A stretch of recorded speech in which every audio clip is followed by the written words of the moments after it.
Tak, dobrý deň, tak vás tu vítam. Tak dneska si tu budeme stávať, ukážeme, ako sa stáva poriadne stan. Ako vidíte, máme úplne základný stan, kde použijeme tyčky a kolíky. Možno máte taký iba hopšup, že to zdvihnete, čo sa vám postaví, ale budeme si ukázať, ako sa stáva normálny stan.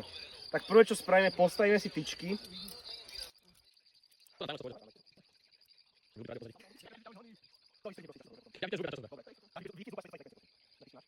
Dobre, najprv nasunieme jednu, potom druhú. Tak, nasunieme si tak, že tyčky máme rovné a teraz si ich nasunieme, aby nám tvorili x-ko.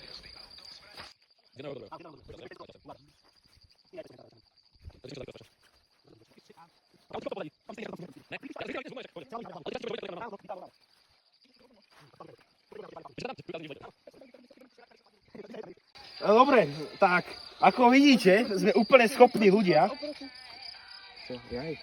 Sme úplne schopní ľudia a sa vám povedali si tyčky veľmi úspešne. A teraz asi niečo potrebujeme je ich ohnúť, aby sme vytvorili tú hlavnú časť toho stanu. A to sa robí veľmi jednoducho, dámy a páni. Nájdem si dieru. Áno. Nájdem si na druhej strane dieru. Prejdi. A pri šťastí by sa mala vytvoriť. No, to nebolo v pláne. To. V prípade, keď vám fúka, zoberte si niekoho na pomoc, aby vám to držalo. Ako vidíte, máme skoro postavený stan. Jediné, čo nám chýba, je ho zakolíkovať. Tak, kolíky máme. Teraz dúfame, že kolíky nebudú na mieste, sú všetky kamene na tomto svete a nech to môže pekne zabiť.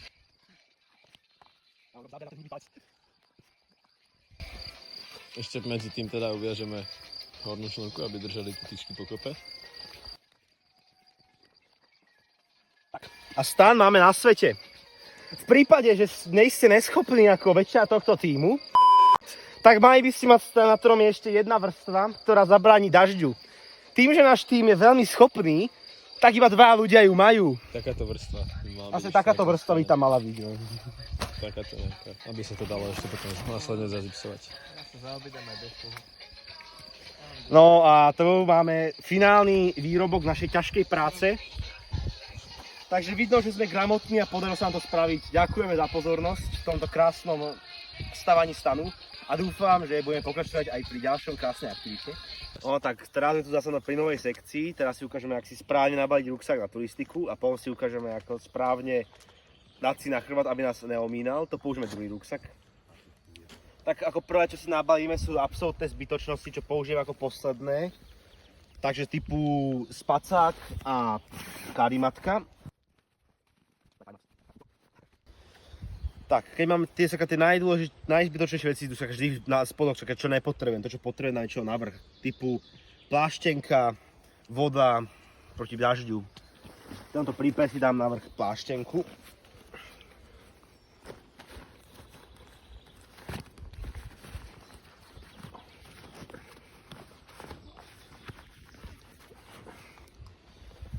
Väčšinou tento ruksak je trocha iný od normálnych sú väčšinou jeden veľký tubus, kde si naložíte všetky veci, ale teraz máme ruksak s viacerými priestormi, takže využijeme jeho plný potenciál, takže využijeme všetky priestory. Teraz môžeme využiť bočné mačky, na to sme si uložili iné veci, ktoré nepotrebujem až tak, ako napríklad si uložiť horák, aby som ho nestratil do týchto bočných priestorov. A potom do druhého vieme uložiť niečo dôležitejšie, ako napríklad vodu.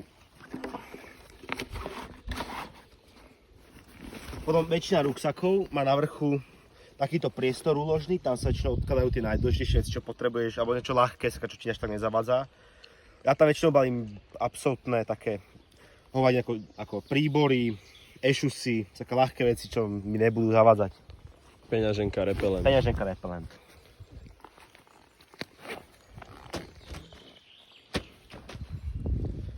Potom, keď mám stan alebo karimatku veľkú, že zaberú veľa priestoru, tak väčšinou si to pripojím vedľa na ruksak, že dovnútra sa to nezmestí. Väčšina ruksakov majú popruhy na bokoch, kde sa to dá dobre pripevniť. Ja také popruhy nemám, ale viem sa vynájsť, takže viem si to pripevniť veľmi jednoducho. Odložím si ešte bytok vody.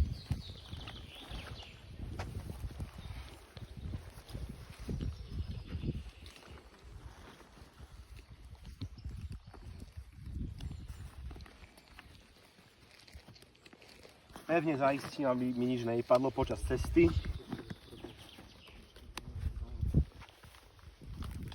A mám pripravený ruksak na cestu naspäť. Teraz si ukážeme, ako si správne dať ruksak na chrbát, aby nás nebolelo. Tak, náš figurant, prosím, daj si ruksak na chrbát.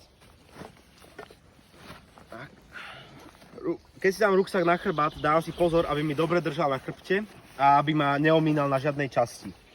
Dám si popruh okolo pása, nech držím celý ruksak tou váhou, nech nemusím všetko držať na ramenách, nech ma nebolia. Teraz, keď už držím, poctivo si zatiahnem popruhy na ramenách, nech drží pevne ruksak, nech neskáče. V prípade, že mám ešte nejaké iné popruhy na držanie, tak si môžem zapnúť, ale pokiaľ sú, tak dáme, pokiaľ nie sú, tak nedáme. V tomto prípade máme. No a teraz môžeš poskakať, či drží ten ruksak pevne. Ako vidíte, ruksak drží pevne a chrbát ťa bolí? Nie, ani ne, ešte ne. Tak potom je pripravený na cestu, takže ruksak si dal správne. Dobre, takže náhodou, kebyže máte otlak, ste si zobrali zlú obuv a do toho zlé ponožky, čo máte robiť? Buď máte pri ruke takéto náplaste, čo sú na otlaky, ofiko, ale potom stačí aj normálne náplasť. Keď nemáte náplasť, ani vlastne tú oficiálnu náplasť, tak použite nejakú mäkkú látku, napríklad servitku o to oprite, aby sa vám to viacej ten otlak nerozšíril a aby sa do toho vlastne nedostal nejaký zápal, keď budete mať aj tú ponožku mokrú, spotenú, aby ste neboli chorí.